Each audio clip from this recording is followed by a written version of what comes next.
जय श्री राधा कृष्ण भगवान जी की जय। श्रीमद् भागवत महापुराण की मंदिर श्री बंसी वाले महात्मा यूट्यूब चैनल की ओर से हम आप सभी भक्तों का हार्दिक अभिनंदन करते हैं। आज हम आपको सुनाने जा रहे हैं श्रीमद् भागवत महापुराण के 10वें स्कंद के 13वें अध्याय की परम पावन कथा। इस अध्याय का नाम है ब्रह्मा जी द्वारा समस्त ग्वाल बाल और गाय बछड़ों का अपहरण। बोल श्री राधा कृष्ण भगवान की जय। बोल श्रीमद् भागवत महापुराण की जय।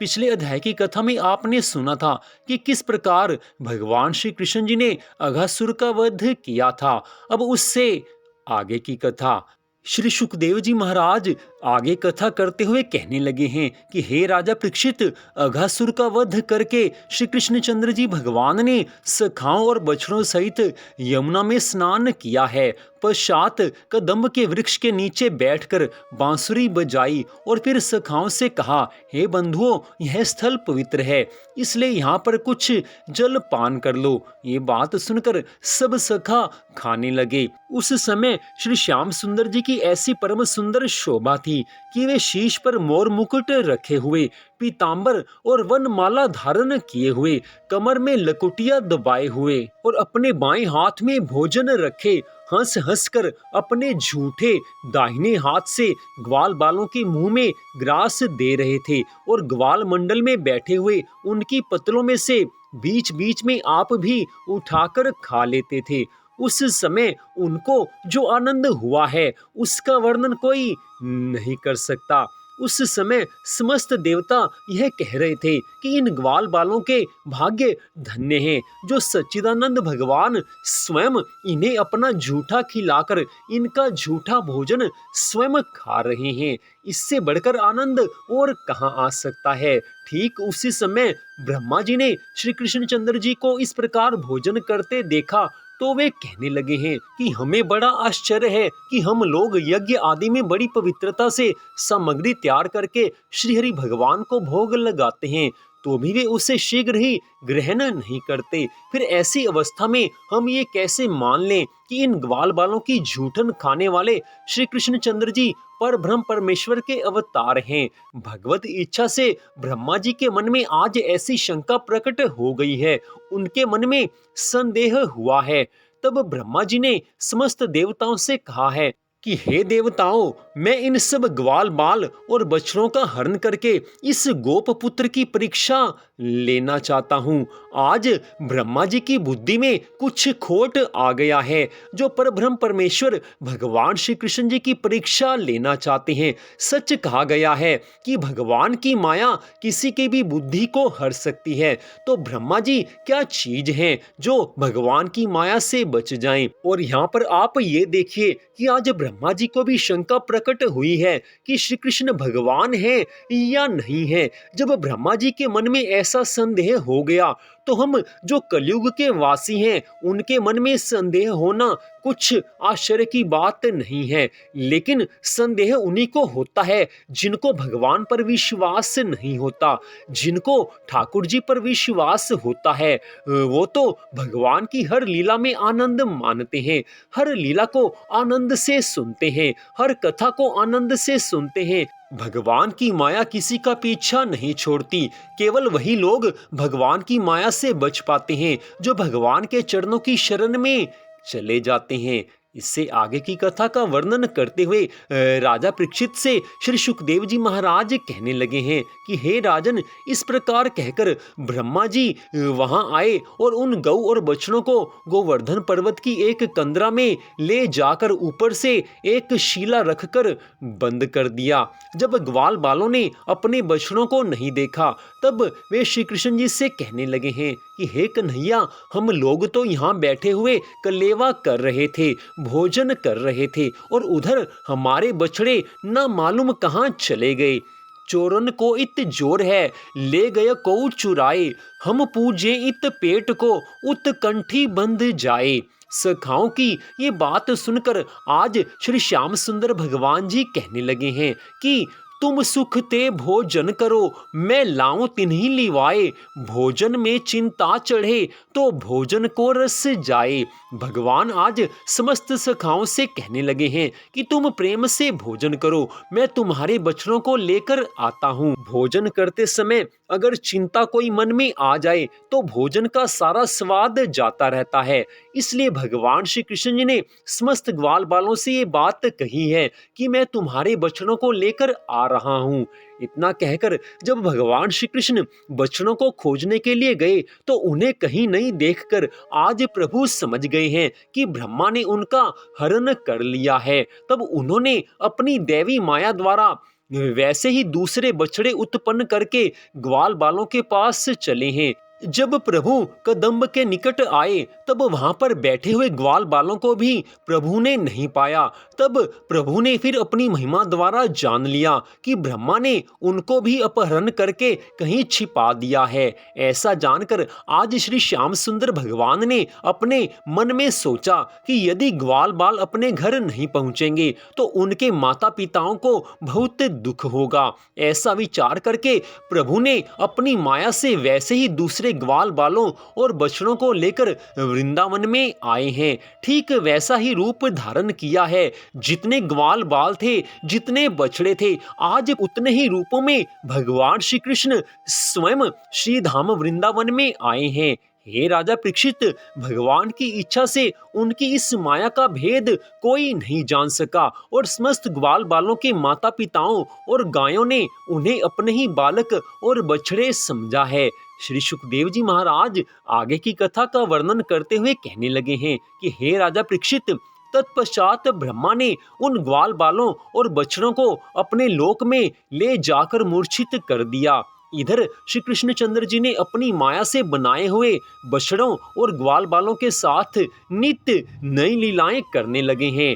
एक दिन भगवान श्री कृष्ण उन मायामय सखाओं के साथ बछड़ों को चराने के लिए गोवर्धन पर्वत के पास ले गए। वहां पर्वत के ऊपर गायें चर रही थी और वे गायें अपने बछड़ों को देखते ही पर्वत से नीचे उतरकर उनके पास ऐसी चली आई जैसे सावन भादों की नदियां बड़े वेग से बहती हैं। उनके जैसे दूसरे बछड़ों के होते हुए भी वे पहले अर्थात ब्रह्मा द्वारा हरण किए बछड़ों को बहुत स्नेह करके दूध पिलाने लगी हैं। उन गायों का ऐसा स्नेह देखकर बलराम जी ने अपने मन में सोचा है कि इन गौओं का अपने बड़े बछड़ों में ऐसा प्रेम मैंने कभी नहीं देखा।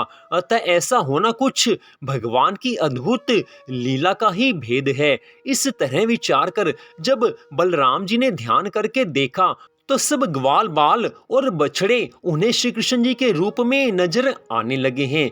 तब बलराम जी ने श्री कृष्ण जी से कहा है कि हे भैया, मुझे समस्त ग्वाल बाल और बछड़े आपके समान दृष्टि में नजर आते हैं, इसका क्या कारण है? तब श्री मुरली मनोहर ने उत्तर देते हुए कहा कि हे तात, 1 वर्ष से मेरी ये लीला चली आ रही है।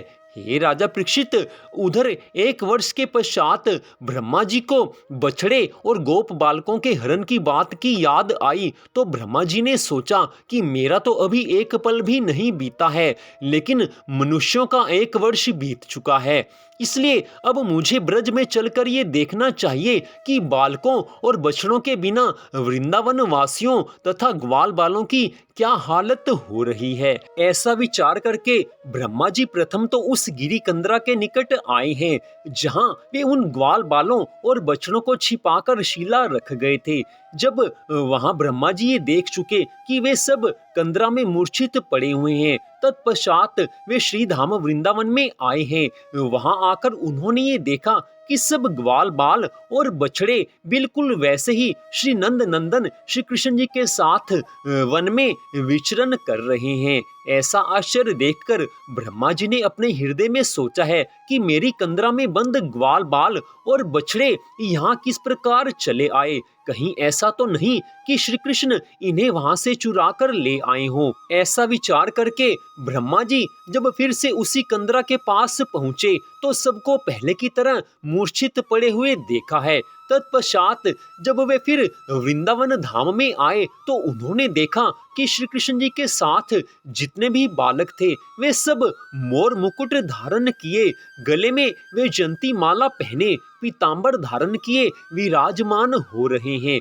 और भगवान शिव तथा इंद्र आदि सब देवता उनकी हाथ जोड़कर स्तुति कर रहे हैं। आठों सिद्धियां, नवों निधियां तथा गंगा आदि नदियां अपना अपना स्वरूप धारण किए हाथ जोड़कर उनके सामने खड़ी हैं। उस समय यह देखकर ब्रह्मा जी ने अपने मन में अत्यंत घबराकर अपनी आंखें बंद कर ली हैं और श्री हरि भगवान की महिमा को जानकर भय के मारे आज थर थर कांपने लगे हैं। आज ब्रह्मा जी को लज्जा आ रही है। जब अंतर्यामी श्री कृष्णचंद्र जी भगवान ने ये जान लिया कि ब्रह्मा जी को अपने किए पर बहुत लज्जा आ रही है, उस समय उन्होंने माया रूपी ग्वाल बालों को तो अंतर ध्यान कर दिया और केवल आप अकेले श्री कृष्ण रूप धारण किए हुए मोर मुकुट पहने हुए वहीं पर खड़े हो गए हैं। हे राजा परीक्षित, ब्रह्मा जी को ज्ञान उत्पन्न हुआ तो उन्होंने अपने चारों मस्तकों को श्री कृष्ण भगवान जी के चरण कमलों में रख दिया। फिर साष्टांग दंडवत प्रणाम करने के बाद हाथ जोड़कर इस प्रकार कहने लगे हैं कि हे प्रभु, मैंने आपकी माया के वशीभूत होकर आपको नहीं पहचाना। मैंने कियो बड़ो अपराध, कृष्ण में शरणागत तेरी। प्रभु के बछड़ा ग्वाल चुराए, मायावश हम आप बुलाए। ब्रह्मा जी आज कहने लगे हैं कि हे प्रभु, ग्वाल बालों और बछड़ों का हरण करके आपको कष्ट पहुंचाया, सो आप मेरे अपराध को क्षमा कर दीजिए। हे दीनानाथ, आप देवताओं के स्वामी तथा सनातन हैं, आपका भेद कोई नहीं जान सकता। हे दीन बंधु, आपने मेरा अभिमान नष्ट कर दिया। भला किसमें इतनी सामर्थ्य है जो आपके लीला चरित्रों को जान सके। आपकी माया ने संसार को मोहित कर रखा है। हे प्रभु, मेरे जैसे ना जाने कितने ब्रह्मा और ब्रह्मांड आपके रोम रोम में बंधे हुए हैं। आप कृपा करके मेरे इस अपराध को क्षमा कर दीजिए। आज ब्रह्मा जी की आंखों से झरझर आंसू बह रहे हैं। ब्रह्मा जी को अपने किए हुए कर्म पर पश्चाताप भी है, भगवान से क्षमा भी मांग रहे हैं। इस प्रकार जब ब्रह्मा जी ने बहुत प्रार्थना की तब श्री श्याम सुंदर भगवान ने हंसकर इस प्रकार कहा है कि हे ब्रह्मा, तुम संपूर्ण सृष्टि की रचना करते हो, फिर भी तुम मेरी माया का पार नहीं पा सकते। ब्रह्मा जी ने उत्तर दिया है कि हे प्रभु, आपको कोई नहीं जान पाया। आपकी माया ऐसी प्रबल है कि वह किसी को भी मोहित किए बिना नहीं छोड़ती है। ऐसे दीन वचन सुनकर आज श्री कृष्ण भगवान जी ने ब्रह्मा जी को उठाकर अपने हृदय से लगा लिया है और अपने हाथों से उनके आंसू पोंछकर ऐसे कहा है कि हे ब्रह्मा जी, अब सब ग्वाल बालों और बछड़ों को ले आओ। यह सुनकर ब्रह्मा जी ने सब ग्वाल बाल और बछड़ों को लाकर भगवान श्री कृष्ण जी के सामने उपस्थित कर दिया है। तो बड़ी सुंदर कथा का वर्णन आज श्री सुखदेव जी महाराज जी ने किया है। जब सृष्टिकर्ता ब्रह्मा जी भी ठाकुर जी की माया से मोहित हो जाते हैं तो हम कलयुग के जीवों की क्या औकात है। हम तो प्रभु की माया में वैसे ही पड़े हुए हैं, लेकिन प्रभु की माया से केवल वही बच सकता है जो भगवान की भक्ति करे, जो भगवान के चरणों की शरण में चला जाए, जो सदा भगवान के मंगलमय नामों का जाप करता रहे। तो इस कलयुग में हम सब ने जन्म लिया है और इस कलयुग में भव सागर से पार उतरने का केवल एक ही उपाय है कि भगवान की भक्ति की जाए और भगवान की भक्ति करके भगवान को प्रसन्न कर लिया जाए, तभी इस भवसागर से पार हुआ जा सकता है। अन्यथा और कोई भी उपाय नहीं है। किसी भी उपाय के द्वारा इस भवसागर से पार नहीं हुआ जा सकता। केवल भगवान की भक्ति करके, केवल भगवान से प्रेम करके, केवल भगवान की शरण में जाकर इस भवसागर से हम पार हो सकते हैं। तो इस प्रकार श्रीमद् भागवत महापुराण के 10वें स्कंद के 13वें अध्याय की कथा का यहीं पर विश्राम होता है। मंदिर बंसी वाले महात्मा यूट्यूब चैनल की ओर से आज की इस कथा को आपने सुना, आप सबका हार्दिक धन्यवाद। भगवान श्री राधा कृष्ण जी की श्रीमद् भागवत महापुराण की अनंत कृपा सदा आप सब पर, आपके परिवार पर बनी रहे, इसी मंगल कामना के साथ जय श्री राधा रानी सरकार की, जय श्री कृष्ण भगवान की, जय श्रीमद् भागवत महापुराण की, जय श्री सुखदेव जी महाराज की। जय जय श्री राधे, जय जय श्री राधे, जय जय श्री राधे श्याम।